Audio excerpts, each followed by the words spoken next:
ఓం శ్రీ మాత్రే నమః. మాఘమాసంలో వచ్చే మంచి రోజులు, శుభముహూర్తాలు, పెళ్లి రోజులు. మాఘమాసం తెలుగు సంవత్సరంలో 11వ నెల. చంద్రుడు ఒక నక్షత్రంలో కూడుకున్న మాసం కాబట్టి ఇది మాఘమాసం అయ్యింది. ఉత్తరాయణ పుణ్యకాలంలో వచ్చే ఈ మాసం విష్ణుమూర్తికి ప్రీతిపదమైనది. మాఘం అంటే యజ్ఞం. యజ్ఞయాగాది క్రతువులకు మాఘమాసాన్ని శ్రేష్టమైనదిగా భావించేవారు. ఈ మాఘాధిపత్యాన క్రతువులు జరిగే మాసం గనుక మాఘమాసం అయ్యింది. మాఘస్నానం పవిత్ర స్నానంగా భావిస్తారు. పాపరాహిత్యం కోసం నదీ స్నానాలు చేయడం. మాఘమాస సాంప్రదాయం మాఘ స్నానాలు సకల కలుషితాలను హరిస్తాయని భారతీయుల విశ్వాసం. మాఘస్నాన మహత్యాన్ని బ్రహ్మాండ పురాణం పేర్కొంటోంది. భృకండుముని మనస్వనిల మాఘస్నాన పుణ్యఫలమే వారి కుమారుడైన మార్కండేయుని అపమృత్యువును తొలగించిందని పురాణ కథనం. కళ్యాణకారకమైన ఈ మాసంలో చేసే స్నానం పరమ పవిత్రంగా భావిస్తారు. పాపరాహిత్యం కోసం నదీ స్నానాలు చేయడం మాఘమాస సాంప్రదాయం.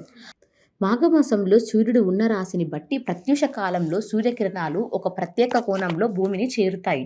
ఆ సమయంలో సూర్యకిరణాల్లో ఉండే అతినీల లోహిత పరారుణ కిరణాల సాంద్రతల్లో మార్పులొస్తాయి.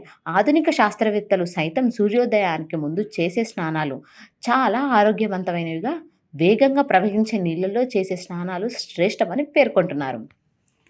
ఈ స్నానాలను అధిష్టాన దైవం సూర్య భగవానుడు స్నానాంతరం సూర్యునికి అర్ఘ్యం సమర్పించడం ఒక ఆచారం.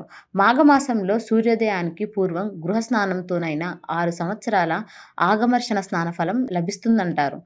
బావి నీటి స్నానం 12 ఏళ్ల పుణ్యఫలాన్ని, తటాక స్నానం ద్విగుణం, నదీ స్నానం చాతుర్గుణం, మహానది స్నానం శతగుణం, గంగా స్నానం సహస్రగుణం, త్రివేణి సంగమ స్నానం నదీ శతగుణ ఫలాన్ని ఇస్తాయని పురాణ వచనం.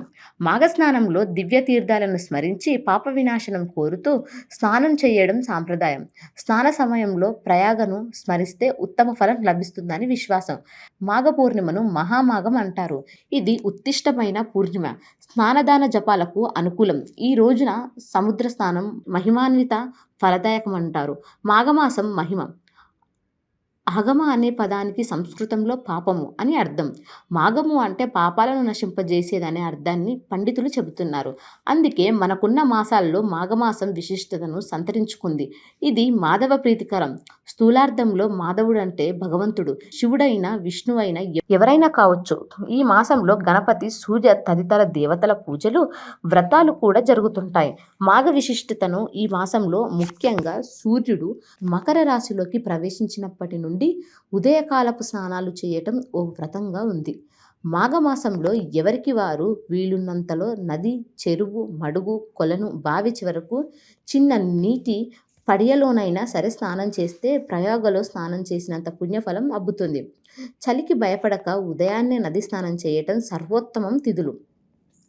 ఈ మాసంలో ఉదయాన్నే దీపారాధన, నువ్వులతో హోమం, నువ్వుల దానం, నువ్వుల భక్షణం లాంటివి ముఖ్యమైనవి. మాఘమాసంలో శుద్ధ విధియ నాడు బెల్లం, ఉప్పు దానం చేయటం మంచిది.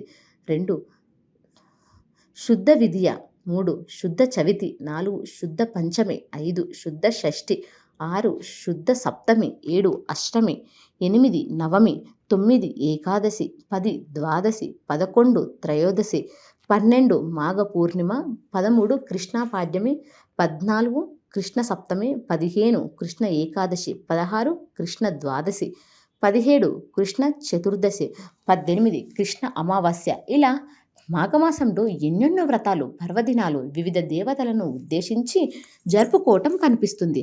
అందుకే మాసానికి తొలినాళ్ల నుండి అంత విశిష్టత ఉంది. 2025 సంవత్సరం మాఘమాసంలో పెళ్లి చేసుకోవాలనే వారికి మంచి శుభముహూర్తాలు ఉన్నాయని అంటున్నారు పండితులు. ఈ మాఘమాసం పెళ్లిళ్ల సందడికి మంచి తరుణం. పెళ్లిళ్ల బాజాలు మోగనున్నాయి. పెళ్లిళ్ల ముహూర్తాలు ప్రారంభం.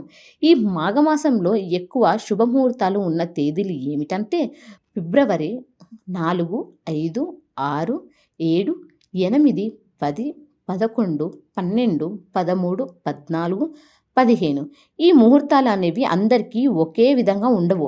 వాళ్ళ యొక్క నక్షత్రాలు, వారాలు, తిథులు, ముహూర్త బలాలు బట్టి ఉంటాయని పండితులు తెలియజేస్తున్నారు. ఈ మాసంలో వచ్చే ముఖ్యమైన తిథి శుక్లపక్ష చవితి. దీనిని తిల చతుర్థి అంటారు. దీన్నే కుంద చతుర్థి అని కూడా అంటారు. నువ్వులను తింటారు. నువ్వులతో లడ్లు చేసి మంచి పెడతారు. ఈ రోజున డుండిరాజును ఉద్దేశించి నక్తవ్రతము పూజ చేస్తారు. డుండిని ఈ విధంగా పూజించడం వలన దేవతల చేత సైతం పూజలందుకుంటారని కాశీఖండములో తెలియజేశారు. కుంద చతుర్థి నాడు కుంద పుష్పాలతో పరమేశ్వరుని అర్పించి రాత్రి జాగరణ చేసిన వారు సకల ఐశ్వర్యాలను పొందుతారని కాలాదర్శనంలో చెప్పబడింది. అయితే సాయంకాలం చతుర్థి అంటే ఉత్తమమని ఈ సందర్భంలో తెలుసుకోవాలి. మాఘమాసంలో ప్రాతకాలంలో చేసే స్నాన జపతపములు చాలా ఉత్తమమైనవి. ఈ మాసంలో స్నానం చేసేటప్పుడు దుఃఖం దారిద్ర్య నాశాయ శ్రీ విష్ణోతచనాయ చ ప్రాతం స్నానం కరోమ్య మాఘపాప వినాశనం అని చేసిన తరువాత సవిత్రే ప్రసవిచ్రే చ పరంధామజ లేమమ తత్వేజస పరిభ్రష్టం పాపం యూతు సహస్రత అని చదవాలి. సూర్య భగవానునికి ఆర్ఘ్యం ఇవ్వాలి. ఈ మాసాన్ని కుంభమాసం అని కూడా అంటారు. కొంతమంది ఈ నెలనాళ్ళు ముల్లంగి దుంపను తినరు. ఈ మాసంలో నువ్వులను పంచదారను కలిపి తినాలట.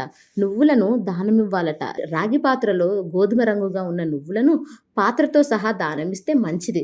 ఈ నెలలో మరణించిన వారికి అమృతత్వం సిద్ధిస్తుందంట. మాఘశుద్ధ పంచమిని శ్రీ పంచమి అంటారు. ఈ పంచమి నాడే సరస్వతీదేవి జన్మించిందట.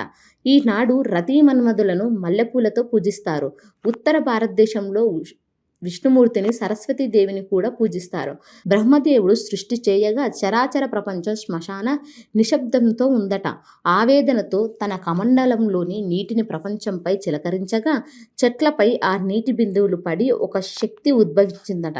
2 చేతులతో వీణను వాయిస్తూ మరో 2 చేతులతో పుస్తకాన్ని మాలను ధరించి సమగ్ర రూపిణిగా దర్శనమిచ్చిందట. ఆ వగీశ్వరుని వీణావాదనం ద్వారా ప్రపంచంలోని స్తబ్దతను ఉదాసీనతను తొలగించి విద్యాబుద్ధులను అధిష్టాత్రి అయ్యింది. ఆ దేవి అప్పటి నుండి శ్రీ పంచమి రోజున సరస్వతిని పూజించడం జరుగుతుంది. ఇక మాఘశుద్ధ సప్తమి ఇదే సూర్య సప్తమి అని కూడా పిలువబడుతుంది. ఇదే రథ సప్తమి ఈ రోజున అరుణోదయ కాలంలో 7 జిల్లేడు ఆకులను అందులో రేగికాయలను ఉంచుకొని తలపై పెట్టుకొని స్నానం చేస్తే 7 విధాలైన శాపాలు నశిస్తాయట. స్నానానికి ముందు చెరుకు గడతో నీటిని కదిలిస్తారు. నమస్కారం. ప్రియ సూర్య అన్న ఆర్యవాక్య ప్రకారం నమస్కారం చేతనే సూర్యుడు సంతృప్తి చెందుతాడని తెలుస్తుంది. ఈ రోజున చిక్కుడుకాయలతో రథం చేసి కొత్త బియ్యంతో పాయసాన్ని వండి చిక్కుడు ఆకులతో పెట్టి సూర్యునికి నివేదన చేయడం ఆచారం. సూర్యుడు తనను పూజించిన సత్రాజిత్తుకి ఈ రోజునే శమంతకమని ప్రసాదించాడు. హనుమంతునికి వ్యాకరణ శాస్త్రాన్ని, యజ్ఞవల్క్యానికి యజుర్వేదాన్ని బోధించాడు. ఆరోగ్యం భాస్కరాదిచేత అన్నవాక్యం ప్రకారం ఆరోగ్యం కొరకు ఆదిత్య హృదయం పారాయణం చెయ్యాలి. రథసప్తమి నాటి స్నానం సప్త సప్త మహాసప్త ద్వీపా వసుంధర కోటి జన్మార్జితాం పాపిం వినశ్యతి తాతక్షత్నాత్ అన్నట్లుగా పాప విముక్తి కలిగిస్తుందట. భీష్మాష్టమి మాఘమానస్య చాష్టమ్యు శుక్లం పక్షచే పార్థివ ప్రజాప్రత్యష నక్షత్రయే మద్యం ప్రాప్తే దివాకరే. శోభకృత్నామ సంవత్సరంలో మాఘమాసంలో శుక్లపక్షంలో రోహిణి నక్షత్రం ఉన్న అష్టమి తిథి నాడు మధ్యాహ్నం సూర్యుడు నడినెత్తిన ప్రకాశిస్తూ ఉండగా అభిజిత్ లగ్నంలో భీష్మ పితామహుడు ధ్యానస్థితుడై ప్రాణాలను విడిచిపెట్టాడట. స్వచ్ఛంద మరణం ఆయనకి వరం. ఆయనకు తర్పణాలు విడిచిపెట్టడం నెలకంటూ పెట్టినప్పటికీ పెట్టిన గొబ్బెమ్మలను ఎండబెట్టి దాచి ఆ పిడకలతో పాయసాన్ని వండి నివేదన చేయడం ముఖ్యం. అష్టమి నాడే దైవ సాయుధ్యం పొందిన శ్రీకృష్ణుని సమక్షంలోనే విష్ణు సహస్రనామాలతో ఆయనను కీర్తిస్తూ మోక్షం పొందాడు. కాబట్టి ఏకాదశిని ఆయన పేరుతో ఏర్పాటు చేశారు. భీష్మ ఏకాదశి నాడు విశేష పూజలు చేయటం ఆనవాయితీ. ఇక మాఘమాసంలో వచ్చే ప్రతి ఆదివారాలు మహిమాన్వితాలే. ఈ విధంగా మాఘమాసమంతా శివరాత్రి వరకు అన్ని పర్వదినాలే.